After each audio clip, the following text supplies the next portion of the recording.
The body was discovered at dawn on March 17, 1829. Face down in the red clay soil of Georgia. No witnesses. No weapon found at the scene.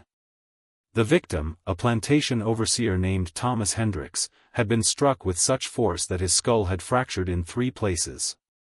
He was the 7th white man to die under mysterious circumstances in Wilkes County in less than 18 months.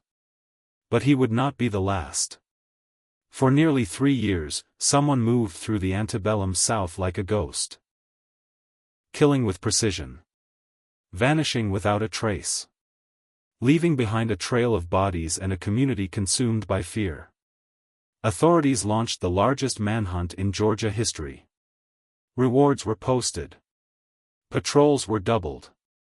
Curfews were enforced with brutal consequences. They never caught him. They never even came close. The victims had almost nothing in common. Some were wealthy landowners. Others were overseers barely scraping by. Some died in their beds. Others on lonely roads. One was killed in broad daylight, surrounded by dozens of enslaved workers who claimed they saw nothing.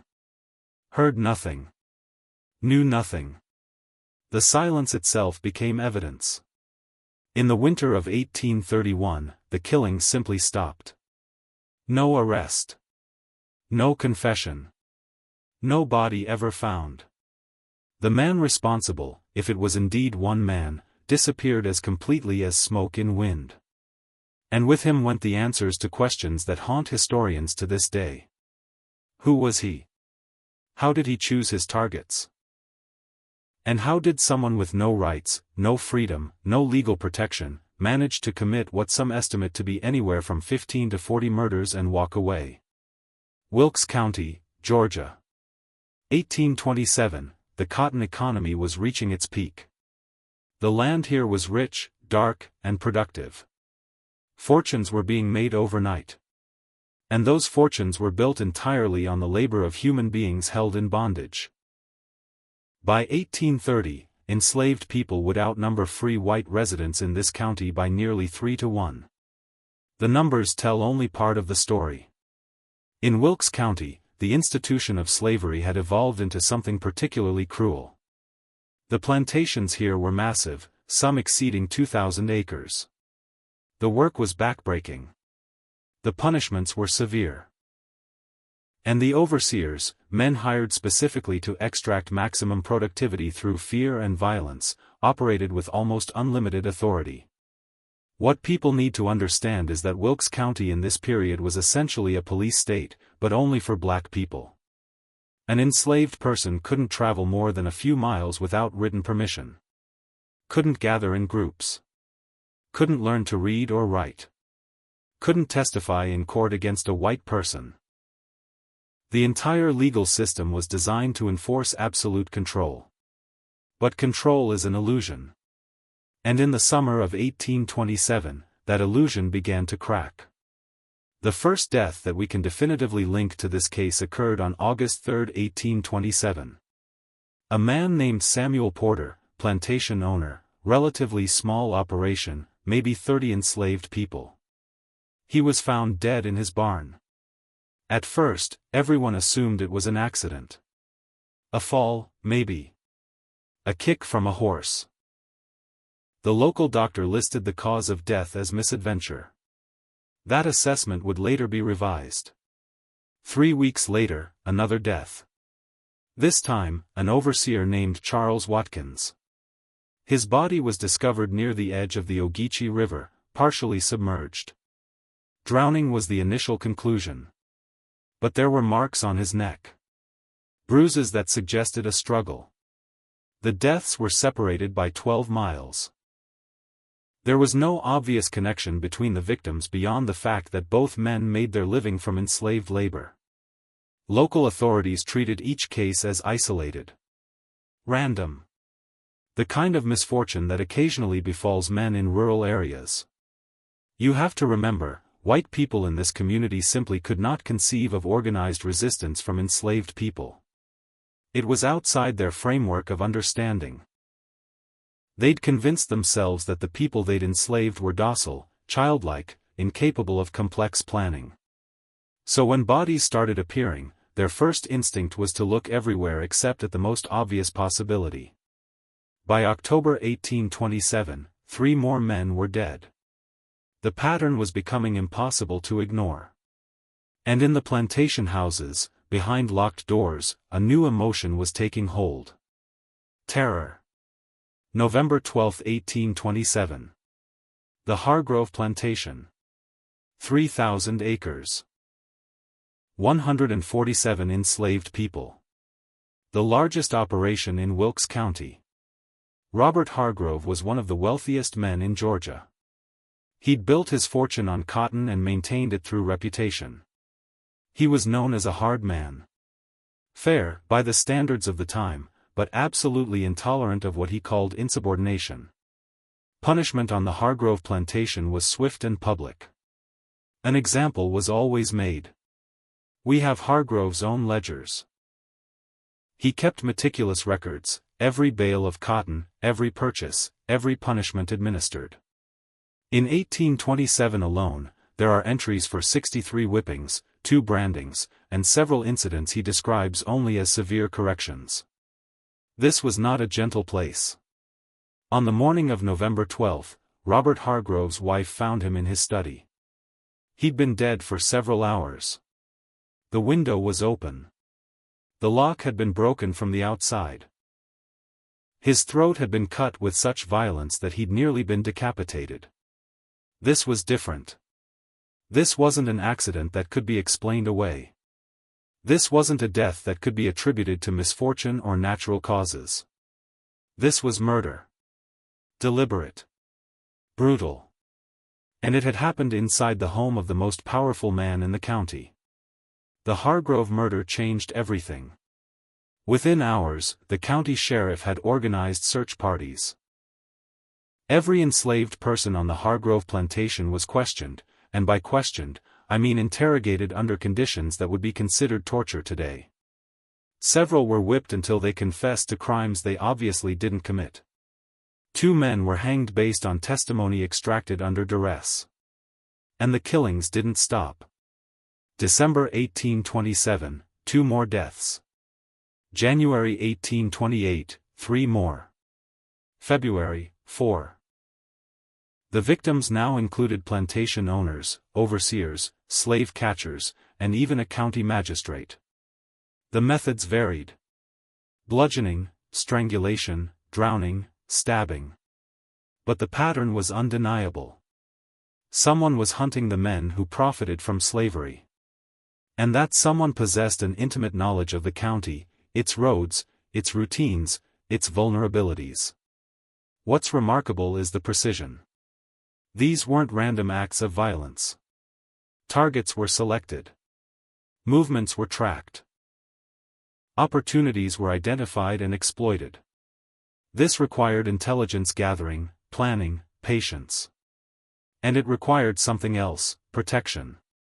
Because in a community where enslaved people were under constant surveillance, where movement was restricted, where any suspicious behavior could result in death, someone was providing cover. By March 1828, 23 white men were dead. The county was in a state of emergency. Vigilante groups patrolled the roads at night. Innocent people were accused, beaten, killed on suspicion alone. Trust between neighbors evaporated. Plantation owners slept with loaded weapons. And still, no one had been caught. No one had even been reliably identified. The local newspaper, in an editorial dated March 30, 1828, posed a question that no one could answer. How is it possible that in a county of law-abiding Christian people, a murderer can move with such impunity? Where does he hide? Who protects him? And why, despite our best efforts and considerable resources, can we not bring him to justice? The answer, as authorities would eventually discover, was more complex and more disturbing than anyone imagined. But this was only the beginning. April 1828. The investigation intensified. The Georgia governor authorized a special task force, the first of its kind in state history. 12 men, handpicked, experienced in tracking runaway slaves and suppressing rebellions. They were given unlimited authority and a singular mission: find the killer, by any means necessary. Their leader was a man named Clayton Mercer, a former military officer who'd made a name for himself hunting down rebels after the Denmark Vesey conspiracy in South Carolina. Mercer was methodical, ruthless, and convinced he could solve this case in a matter of weeks. He was wrong. The task force began by assuming the killer was a single individual, likely a runaway slave hiding in the surrounding forests. They organized sweeps through the woods, checking every known hideout, every abandoned cabin, every cave system in a 50-mile radius. They found nothing. No camps. No supplies. No evidence that anyone was living rough in the wilderness. This was the first clue that their assumptions might be fundamentally flawed. The second clue came from the timing of the attacks. Mercer's men analyzed every known killing, mapping them against the calendar. They discovered something unexpected. The murders occurred with remarkable regularity. Roughly one every 2 to 3 weeks. Always at night. Always when the victim was alone or vulnerable. And most significantly, they seemed to follow the rhythm of plantation life. Attacks increased during harvest season when overseers were most active and aggressive. They decreased during winter months when work slowed. This suggested the killer wasn't hiding in the forest at all. He was living among the enslaved population, moving between plantations, using the very system designed to oppress him as camouflage. This realization changed the entire investigation. If the killer was embedded within the enslaved community, he would need help. A network. People to provide food, information, alibis. People willing to risk their own lives to protect him. Mercer decided to apply pressure. He implemented a new policy. After each murder, the plantation where the victim worked would face collective punishment. Reduced rations. Extended work hours. Public whippings. The logic was simple. Make the cost of protection too high. Force the community to give up the killer to save themselves. It didn't work. In fact, it seemed to have the opposite effect. The killings accelerated. May 1828 saw 5 deaths. June brought 6 more. And the methods became increasingly bold. One overseer was killed in the middle of the day while supervising fieldwork. 50 people witnessed it. Not one could identify the assailant. They'd been working, heads down, focused on their tasks. They heard a commotion. When they looked up, the overseer was on the ground, blood pooling around his head. The weapon, a heavy cotton bale hook, lay beside him. It belonged to the plantation. Anyone could have picked it up. Everyone denied seeing anything useful. The wall of silence was absolute. And it was driving Mercer to desperation. In July 1828, he authorized a new tactic. Infiltration. He recruited several enslaved people from neighboring counties, people with no ties to Wilkes County, and placed them on various plantations as informants. Their job was simple. Listen. Watch. Report anything suspicious. The operation was conducted in secret. Even the plantation owners didn't know about it. For 3 months, these informants lived among the enslaved community, attending religious services, participating in the rare social gatherings allowed, building trust. What they reported back shocked everyone. There was talk, but it was coded, careful. References to an angel of vengeance. A spirit that walked among them. Someone called the Night Walker. The Night Shadow. The Liberator. But never a name. Never a physical description detailed enough to be useful. The informants pressed harder, asked more direct questions. One of them, a man named Isaac, got too aggressive. He was found dead in his cabin 3 weeks into his assignment. Official cause of death, fever. But Mercer knew better. The killer had identified the spy and eliminated him. The message was clear. This wasn't just one man acting alone. This was an organized resistance with its own intelligence network. August 1828 brought a major breakthrough, or so it seemed at the time. A white farmer named Jeremiah Collins came forward with information.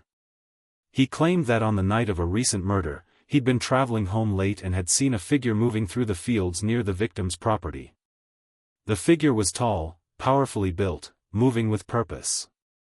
Collins had hidden, afraid of being attacked himself.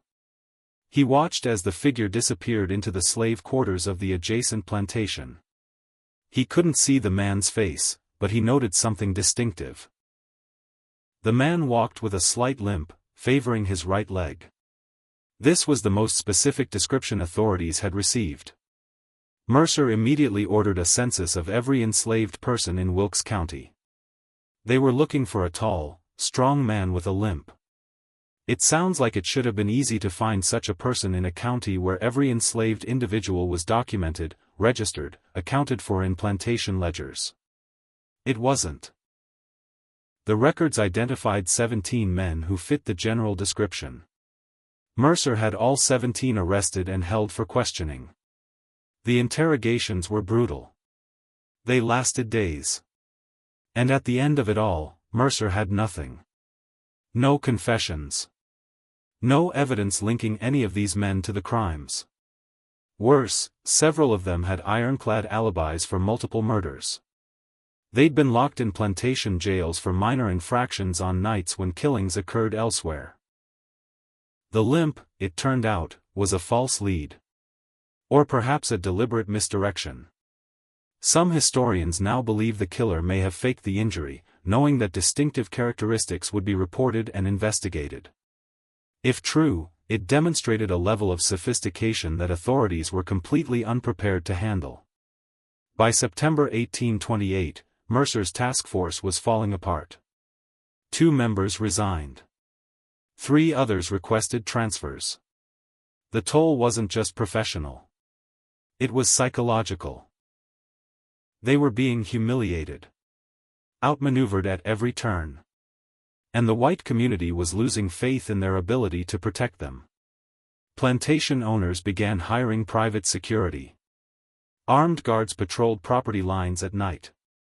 Some families moved away entirely, abandoning their land rather than risk becoming the next victim. The economic impact was significant. Cotton production dropped. Property values plummeted. The county was in crisis. And then, in October 1828, something happened that changed the nature of the case entirely. A man named William Thatcher, an overseer on the Morrison plantation, survived an attack.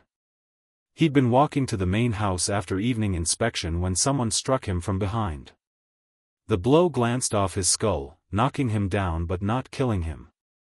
His attacker fled into the darkness. Thatcher was rushed to the county doctor.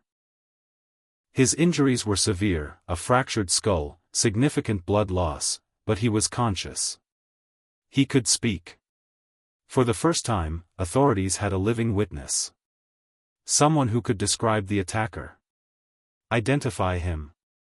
Mercer arrived at the doctor's office within the hour, accompanied by the county sheriff and a court stenographer.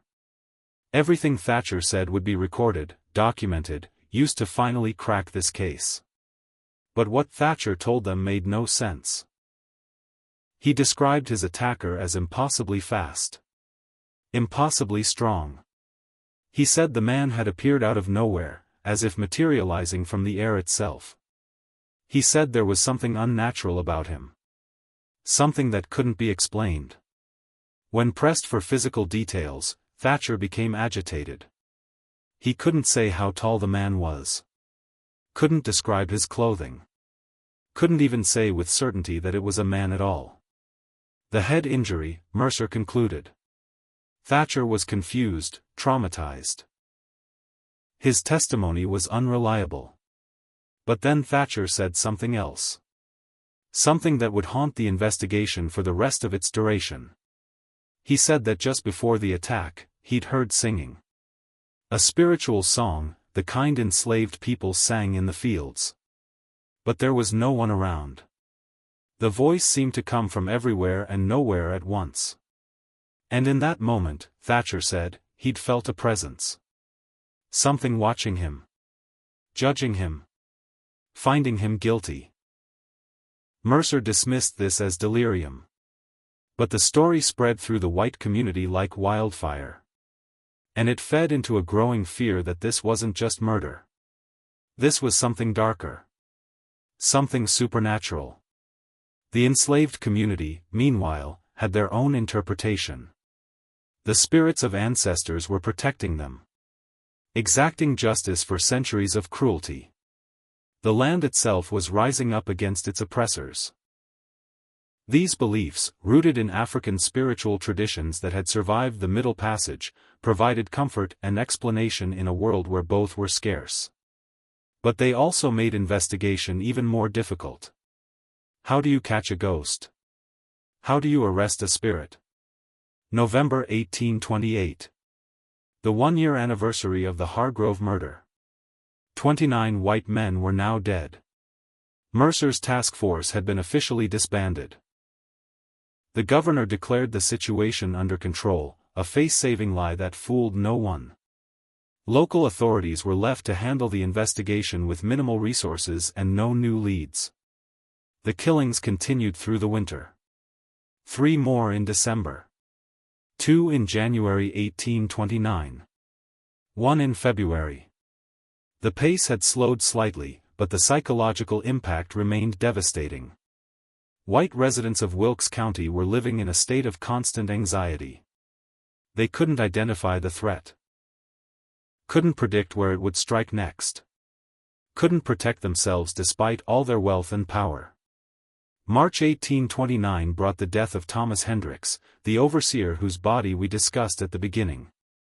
His murder was particularly significant because of where it occurred. Hendricks had been traveling between plantations, along a public road, in an area that should have been secure. He was armed. His horse was found nearby, undisturbed. Someone had intercepted him, killed him quickly and efficiently, and vanished before anyone noticed. This suggested the killer was monitoring travel patterns, lying in wait, choosing his moments with precision.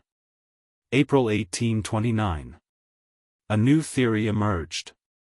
What if there wasn't just one killer? What if this was a coordinated campaign involving multiple people? It would explain the frequency of attacks. The varied methods. The ability to be in multiple places over short time periods. Some historians now believe this theory is correct. That the Night Walker was actually a small group of enslaved people, perhaps 3 to 5 individuals, working together. Sharing information.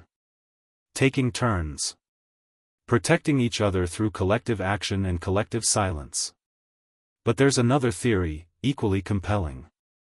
That it was indeed one man, but a man with extraordinary abilities. Not supernatural, but exceptional. Someone with military training perhaps. Or experience with guerrilla tactics. Someone who understood strategy, surveillance, evasion. Someone who'd been watching and learning from his oppressors for years, waiting for the right moment to strike back. If this theory is correct, then the question becomes, where did he come from? How did someone in bondage acquire these skills? One possibility is that he was originally from the Caribbean or South America, regions where slave rebellions were more common and more successful. Perhaps he'd participated in an uprising, escaped, and been recaptured and sold into the American South. His previous experience would have taught him everything he needed to know about resistance, survival, and asymmetric warfare. Another possibility is that he'd been hired out as a skilled laborer, given more freedom of movement than typical field slaves, and used that mobility to gather intelligence and plan his campaign. May 1829. 2 more deaths. June brought 3. July was quiet, no murders reported. But August exploded with 5 killings in 2 weeks, including a particularly shocking case. The victim was a county judge named Horace Mitchell. Mitchell had overseen dozens of cases involving enslaved people, always ruling in favor of white plaintiffs, always interpreting the law in the harshest possible terms. He was found dead in his home, his law books scattered around him. Someone had broken in while he slept and executed him. The symbolism wasn't lost on anyone. Justice, as the enslaved community understood it, had been served. September 1829. The white community's response became increasingly extreme. Vigilante justice replaced legal procedure. Enslaved people were beaten or killed based on rumors, suspicions, paranoid fantasies. Innocent people died. Families were torn apart. The violence spiraled beyond anyone's control. And through it all, the actual killer remained untouched, unidentified, free to continue his campaign. October brought 2 more confirmed victims. November, 3 more. The total death toll, by year's end, was estimated at 38, though some researchers believe the real number could be as high as 45. December 1829. A cold winter settled over Georgia. The killings slowed. 1 death in December. 1 in January 1830. Nothing in February. March brought a single incident, but there was uncertainty about whether it was connected to the previous cases or simply an unrelated murder. April 1830. Nothing. May. Nothing. By June, people began to wonder if it was finally over. Had the killer died? Been captured quietly to avoid public panic? Moved to another region? No one knew. But the fear remained. Every unexpected sound. Every unfamiliar face. Every death, regardless of circumstances, was viewed through the lens of this 3-year terror. Summer 1830. Life slowly returned to a fragile normalcy. Plantations operated at reduced capacity, but they operated. The cotton harvest proceeded. Economic activity resumed. But the scars remained. Trust had been shattered. The myth of absolute control had been exposed as fantasy. White residents of Wilkes County had learned a terrible lesson. That the people they enslaved were not passive. Not docile. Not incapable of resistance. They could organize. They could fight back. They could kill. And they could get away with it. Fall 1830 passed without incident. Winter came and went. By spring 1831, most people believed the crisis had ended. The killer, whoever he was, had stopped. Perhaps he'd escaped to the north. Perhaps he'd died of natural causes. Perhaps he'd simply decided his campaign had achieved its purpose. The white community wanted to forget. To move on. To pretend it had never happened. But forgetting proved impossible. The case remained open. Unsolved. A permanent stain on the county's history and a permanent source of unease. What happened to the killer? Where did he go? How did he simply vanish after years of systematic violence? These questions have obsessed historians for nearly 2 centuries. The truth is, we may never know with certainty. But there are theories, some more credible than others, about his ultimate fate. The first theory is that he died. Natural causes, an accident, perhaps killed by someone in the enslaved community who feared the reprisals would never end. If he died, his body would have been buried quietly, secretly, with no marker, no record, no way to trace him. This theory is supported by the abrupt end to the killings.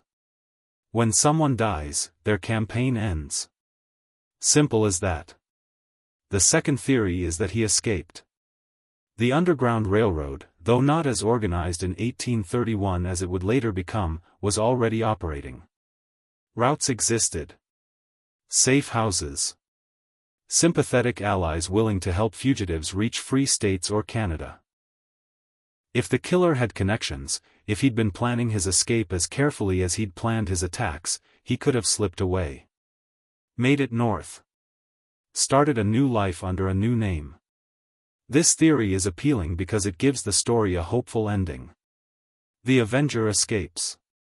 Lives free. Tells his story to others. Inspires future resistance. The third theory is darker but perhaps most likely. That he was captured, quietly executed, and buried in an unmarked grave. That local authorities, humiliated by their failure to catch him through legal means, resorted to extra-legal methods. Tortured him until they extracted a confession. Killed him without trial. And then covered up the entire incident to avoid admitting they'd violated their own legal procedures. This theory is supported by several suspicious gaps in the historical record. Court documents that should exist but don't. Plantation ledgers with pages torn out. Newspaper archives with missing issues from early 1831. The fourth theory is the most intriguing. That the killer never existed as a single individual. That the Night Walker was a collective creation. A story. A myth. A psychological weapon used by the enslaved community to terrify their oppressors. Yes, white men died. But perhaps they died for various reasons. Some murdered by people they'd personally wronged. Some killed by rivals within the white community. Some dead from actual accidents or natural causes. And the enslaved population, recognizing the power of fear, encouraged the belief that all these deaths were connected. One unstoppable avenger. One ghost in the night. The psychological impact was real even if the singular killer wasn't. Modern forensic historians have attempted to investigate using contemporary methods. They've reviewed death records, autopsy reports where they exist, witness statements, property records, everything. What they've found is frustrating. The documentation is incomplete, contradictory, clearly tampered with in some cases. Establishing definitive links between all the deaths is impossible. Some clearly were murders. Others remain ambiguous. The truth likely lies somewhere in the middle. There was a killer, probably more than one, operating in Wilkes County between 1827 and 1831. But the exact number of victims, the precise identity of the perpetrators, and their ultimate fate remain unknown. What we do know with certainty is the impact. The Wilkes County murders, as they came to be known, terrified the antebellum South. Similar cases were reported in other counties, other states. Some were copycat incidents. Others were genuine resistance movements inspired by what happened in Georgia.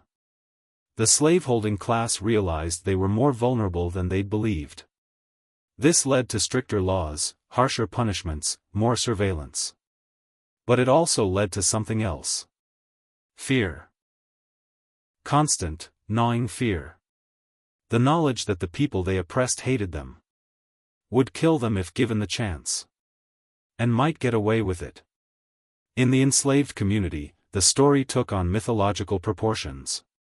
The Night Walker became a folk hero. Songs were written about him, carefully coded so white listeners wouldn't understand the true meaning. Stories were passed down through generations. He became a symbol of resistance, proof that fighting back was possible, that oppression could be challenged, that justice, even bloody justice, could be achieved. These stories sustained people through the darkest periods of slavery. They provided hope. They provided inspiration. They provided proof that not everyone submitted. After the Civil War, when formerly enslaved people were interviewed about their experiences, some mentioned the Night Walker. Their accounts are fragmentary, filtered through decades of memory, mixed with legend. But common themes emerge. He was described as fearless. Intelligent. Driven by a righteous rage. Some said he'd lost his family to the brutality of slavery and was avenging them. Others said he was simply tired of watching people suffer and decided to do something about it. A few claim to have known him personally, though their descriptions never quite match up. He was tall and short, young and old, scarred and unblemished, a field hand and a house servant. The contradictions suggest that the real man, whoever he was, had been transformed into something larger. A symbol. An archetype. The embodiment of resistance itself. Modern scholars debate the ethics of celebrating violence, even violence committed in response to oppression. Some argue that the night walker, real or mythological, represents justified resistance against an evil system. That enslaved people had every right to fight back by any means available. That the men who died had chosen to participate in slavery, had profited from it, and bore moral responsibility for the suffering they caused. Others argue that celebrating murder, regardless of context, is dangerous. That it reduces complex moral questions to simple binaries. That it risks glorifying violence in ways that could justify contemporary atrocities. Both perspectives have merit. The truth is, slavery was a system of sustained violence. Every day, enslaved people experienced physical, psychological, and spiritual brutality. They watched loved ones beaten, raped, sold away, worked to death. The legal system offered them no recourse. The moral framework of the time declared them property, not people. In that context, violent resistance wasn't just understandable. It was inevitable. The night walker, whether one man or many, whether he killed 40 people or 4, represents the breaking point. The moment when oppression becomes unbearable and people fight back, regardless of consequences. The mystery endures not because we lack information, though we do, but because it touches something fundamental about power, resistance, and justice. Who has the right to take a life? Under what circumstances does violence become acceptable? How do we judge actions taken in contexts of extreme oppression? These aren't just historical questions. They remain relevant today. The Night Walker's story forces us to confront uncomfortable truths about our past and ongoing questions about how we understand morality in situations where legal systems are themselves immoral. Wilkes County today is quiet. The plantations are long gone. The land has been subdivided, sold, developed. A few historical markers note the area's cotton heritage. But there's nothing commemorating the Night Walker. No memorial. No plaque. The white community, even generations later, prefers not to acknowledge what happened. The black community remembers, though the stories have faded. Younger generations know the name but not the details. The history is slipping away, becoming legend, becoming myth, becoming silence. Some researchers have tried to identify the killer through genealogical research, DNA analysis, property records, anything that might provide a concrete name. So far, they've failed. If he left descendants, they don't know their connection. If he left evidence, it's been lost or destroyed. The man himself, if he existed as an individual, has been erased as thoroughly from history as his victims tried to erase the humanity of the people they enslaved. There's a certain justice in that. The powerful wanted to be remembered. They kept records, built monuments, wrote their names in legal documents. The powerless wanted to survive. They left no records, built no monuments, used names that could be changed or forgotten. And in the end, we remember the powerless more vividly than their oppressors. The Night Walker lives in memory, in story, in the persistent human need to believe that justice is possible even in the most unjust circumstances. He represents something larger than himself, assuming he existed at all. He represents the refusal to submit. The willingness to fight. The courage to resist even when resistance seems hopeless. These are universal human qualities, and they explain why this story, nearly 200 years old, still captures our imagination. We want to believe that someone fought back. We need to believe it. Because the alternative, that millions of people simply accepted their enslavement without resistance, is unbearable to contemplate. The reality is more complex. Resistance took many forms. running away, slowing work, breaking tools, poisoning master's food, learning to read despite laws forbidding it, maintaining African cultural traditions, building communities and families despite every attempt to destroy them. Armed rebellion was rare, but it happened. Nat Turner, Denmark Vesey, Gabriel Prosser, and dozens of smaller, lesser-known uprisings. The Night Walker, if he existed, was part of this broader tradition. One person, or one small group, deciding that submission was no longer acceptable. Deciding to fight back, knowing they'd probably die, but fighting anyway because some things matter more than survival. The case officially remains unsolved. No arrest was ever made. No trial ever held. No conviction ever recorded. The files, what remains of them, sit in Georgia State Archives, gathering dust. Occasionally a researcher pulls them out, hoping to find something previous investigators missed. So far, no one has. The killer's identity, his fate, his true motivations, all remain unknown. And perhaps that's appropriate. Perhaps some mysteries shouldn't be solved. Perhaps the power of this story lies precisely in its ambiguity, in the space it creates for us to project our own understanding of justice, resistance, and the human capacity for both cruelty and courage. What we're left with is questions. Questions about history. Questions about justice. Questions about how we remember and why. The Night Walker's story is a mirror. What we see in it reflects our own values, our own understanding of right and wrong, our own relationship with power and resistance. Some see a terrorist. Others see a freedom fighter. Some see a cautionary tale about the dangers of violent resistance. Others see inspiration, proof that fighting back is possible. All these interpretations coexist because the historical record is incomplete enough to support multiple narratives. This ambiguity is frustrating for historians seeking definitive answers. But it's valuable for understanding how history works. The past isn't fixed. It's constantly reinterpreted through the lens of the present. The Night Walker meant one thing to the white residents of Wilkes County in 1830. Something different to the enslaved community. Something else entirely to modern audiences. The story evolves because we evolve, because our questions change, because what we need from history changes. And that's not a weakness. It's history doing what history does best. Helping us understand not just what happened, but what it means. The murders in Wilkes County between 1827 and 1831 happened. Men died. Communities were traumatized. Laws were changed. Patterns of resistance were established. These are facts.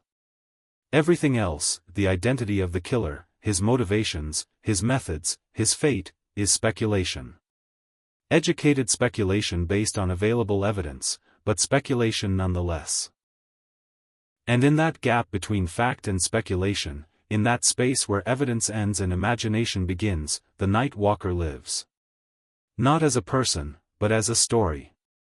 And stories, unlike people, never really die. So who was the Night Walker? Was he real? Was he one person or many? Did he die in Georgia or live free in the North? Did he kill 40 men or 4? We don't know. We may never know. And perhaps that's the point. The uncertainty keeps the story alive. Keeps us asking questions. Keeps us thinking about power and resistance and justice. Keeps us remembering that history isn't just what the powerful choose to record. It's also the silences, the gaps, the stories told in whispers, the truths that couldn't be written down but were too important to forget. The Night Walker is one of those truths. A reminder that oppression always generates resistance. That people will fight back, regardless of odds.